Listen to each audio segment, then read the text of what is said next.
Siapa yang nggak kangen sama Dragon Ball Super? Animenya emang udah tamat sejak 2018, tapi ceritanya jelas belum selesai. Manganya terus jalan, kasih kita penjahat-penjahat baru yang lebih gila, transformasi yang bikin melongo, sampai twist yang ngubah cara kita ngelihat alam semesta Dragon Ball. Tapi ya, sejak Maret 2024, cerita ini kayak kena tombol pause gara-gara hiatus panjang setelah kepergian kreatornya, Akira Toriyama. Udah hampir setahun nih, tapi belum ada kabar pasti kapan Dragon Ball Super balik lagi. Untungnya, rasa kangen ini sedikit terobati sama kehadiran Dragon Ball Daima dan Dragon Ball Sparking Zero. Tapi tetap aja, fans manga kayak kita punya ekspektasi tinggi banget buat chapter baru yang katanya bakal balik tahun 2025. Jadi gimana?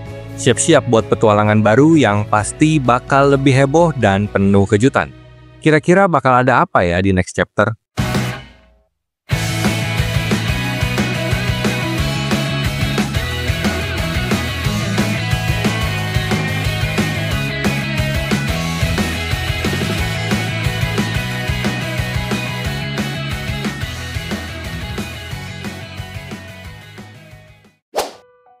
Black Frieza adalah salah satu misteri terbesar yang belum terjawab di manga Dragon Ball Super. Dan jujur aja, fans sudah nggak sabar buat tahu kelanjutannya. Dia pertama kali muncul di bab 87 dengan judul Kemunculan yang Terkuat di Alam Semesta. Dengan gaya super santai pas ngalahin gas cuman dalam sekali serang. Tapi sejak itu, Black Frieza kayak ngilang di telan dimensi. Udah lebih dari 2 tahun loh.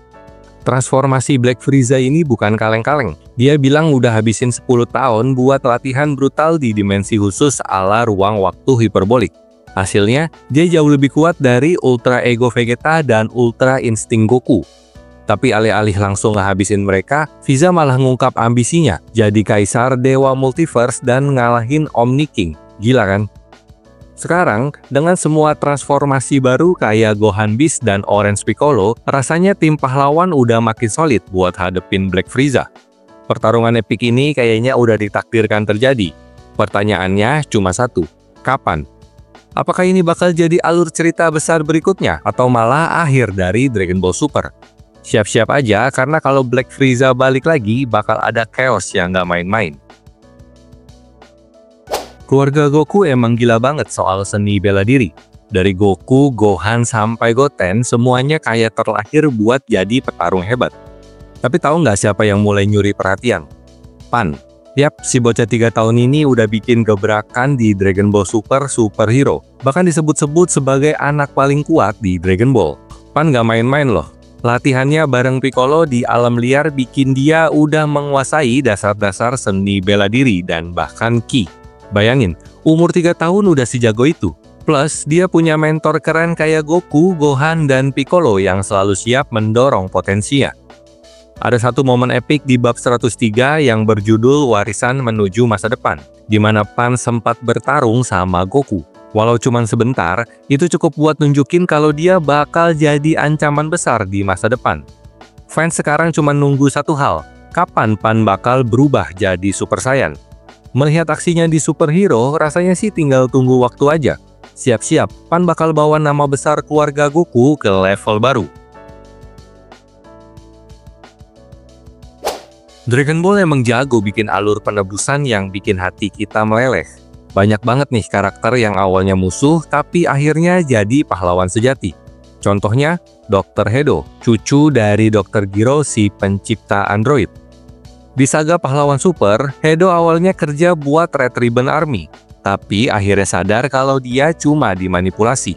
Bareng Gamma 1, dia belok arah dan malah bantu para pahlawan di Capsule Corporation. Kehadiran Hedo di Capsule Corp itu kayak tambang emas teknologi baru. Bulma aja udah jenius, apalagi sekarang ada Hedo di timnya, plus Gamma 1 sekarang gabung ke kubu baik. Dia salah satu android paling kuat di Dragon Ball Super. Kebayang nggak kombinasi maut Gamma 1 bareng android 17 dan 18? Bisa jadi serangan tim paling epic nih. Yang lebih seru lagi, mungkin aja Hedo bikin upgrade buat android 17 dan 18, atau bahkan bangkitin lagi android 16 dengan teknologi muktahirnya. Kita belum tahu detailnya ke depan, tapi satu hal yang pasti, Capsule Corp bakal jadi pusat inovasi dan kekuatan baru di Dragon Ball.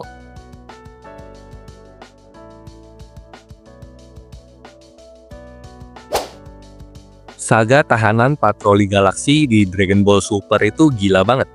Bayangin, ratusan bahkan ribuan penjahat lepas gara-gara pemakan planet Moro bikin rusuh dan ngumpulin pasukan Brigade Bandit Galaksi. Tapi tenang, Goku dan Vegeta berhasil ngehajar Moro habis-habisan, dan sebagian besar tahanan galaksi balik lagi ke penjara. Tapi tunggu dulu, ada satu yang berhasil lolos nih, Seven Tree.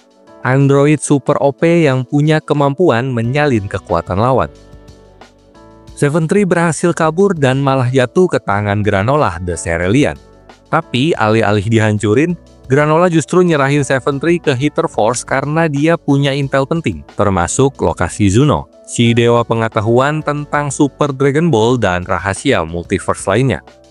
Sekarang, Seven Tree dan Granolah menghilang tanpa jejak sejak Granolah The Survivor Saga selesai. Tapi serius, masa karakter sekuat Seven Tree nggak dimanfaatin lagi? Bisa jadi dia bagian dari rencana besar Black Frieza buat nguasain multiverse.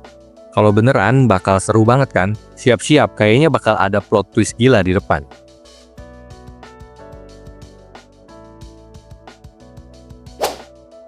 Multiverse di Dragon Ball Super beneran bikin semesta ini makin seru dan gak ada habisnya buat dieksplorasi.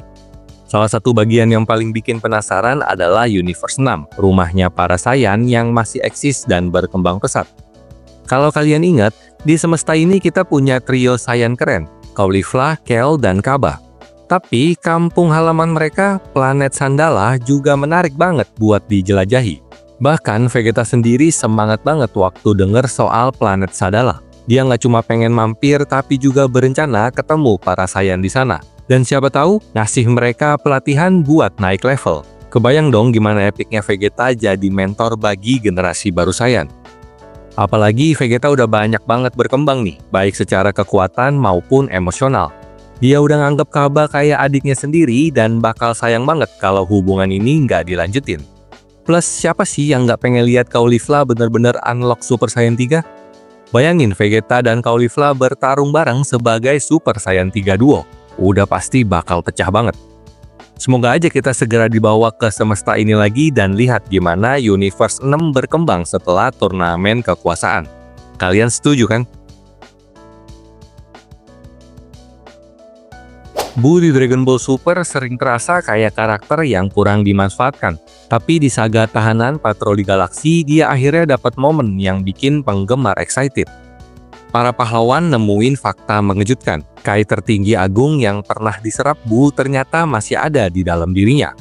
Dengan bantuan hipnotis, ingatan Kai tertinggi ini dipanggil kembali dan dia langsung mengambil alih tubuh Buu buat melawan Moro. Hasilnya, Buu jadi lebih badass dari sebelumnya. Dengan Grand Supreme Kai yang bertarung melalui tubuhnya, kekuatan Buu naik level secara drastis. Bahkan versi Buu ini bisa ngasih kekuatan Tuhan buat bantu Goku unlock Ultra Instinct. Gila kan? Sayangnya, Dragon Ball Super cuma pakai konsep ini sekali doang. Padahal dengan semua yang kita tahu soal Grin dan Majin di Dragon Ball Daima, ini bisa jadi cerita yang super keren kalau dikembangkan lagi. Siapa yang setuju kalau transformasi epic ini harus balik lagi di masa depan?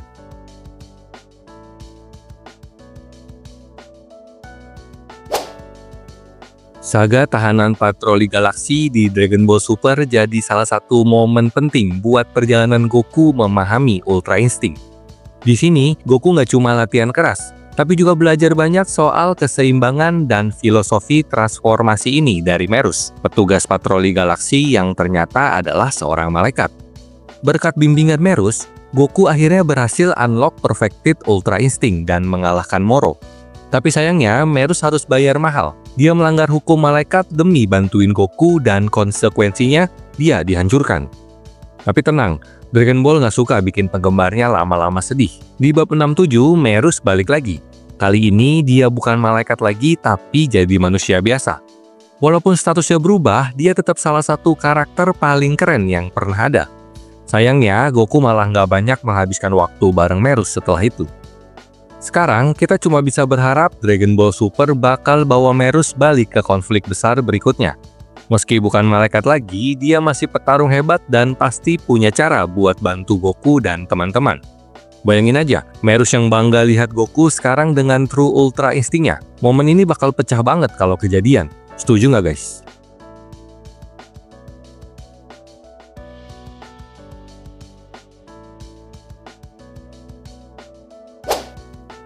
Turnamen kekuasaan adalah ajang terbesar di Dragon Ball, di mana para petarung terbaik dari multiverse bertarung demi kelangsungan alam semesta mereka.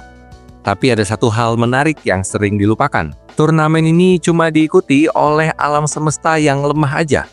Yap, dari 12 alam semesta hanya 8 yang bertarung. Sementara Universe 1, 5, 8, dan 12 nggak ikut karena punya tingkat fana di atas 7. Jauh lebih tinggi dibanding Universe 7 yang cuma 3,18.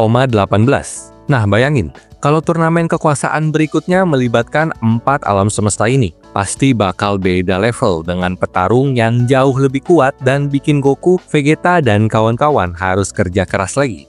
Bahkan turnamen ini bisa jadi lebih seru kalau masih ada sedikit nostalgia, misalnya dengan menghadirkan Universe 6 atau 11. Bayangin, pertandingan ulang lawan Kefla atau Jiren, tapi kali ini ditambah musuh baru yang jauh lebih overpower.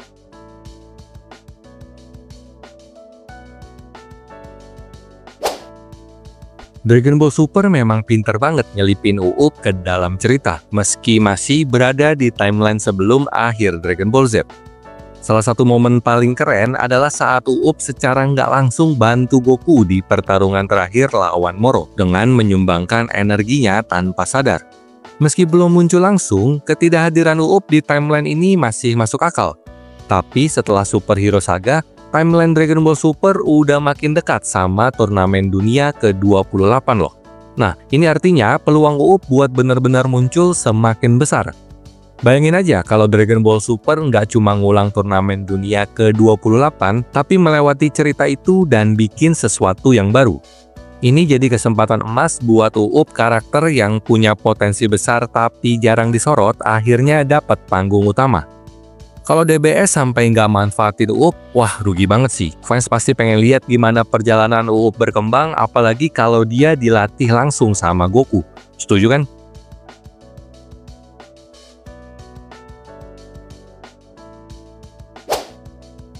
Dragon Ball Super Broly memang punya banyak momen epik, tapi ada satu hal yang lebih bikin kita terkejut. Broly yang selamat di akhir film.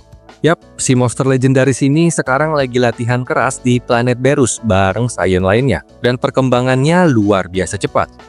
Di bab 103, kita lihat Broly udah mulai bisa mengendalikan transformasi Super Saiyan Murka dan legendarisnya. Tahu nggak, dia bahkan sempat nahan Gohan Beast dalam latihan sengit. Gila kan? Ini bikin para fans makin yakin kalau perjalanan Broly baru dimulai. Siapa tahu dia bakal unlock kekuatan baru yang lebih gila, mungkin Super Saiyan 4. Bayangin aja, dia bergabung dalam pertarungan melawan Black Frieza, pasti seru banget. Oh, dan ngomongin Berus, dia masih belum nemuin kandidat dewa penghancur yang pas. Vegeta sih udah bikin kemajuan pesat, bahkan udah dapat anting dewa penghancur. Tapi mungkin jalan ini lebih cocok buat Broly, siapa tahu.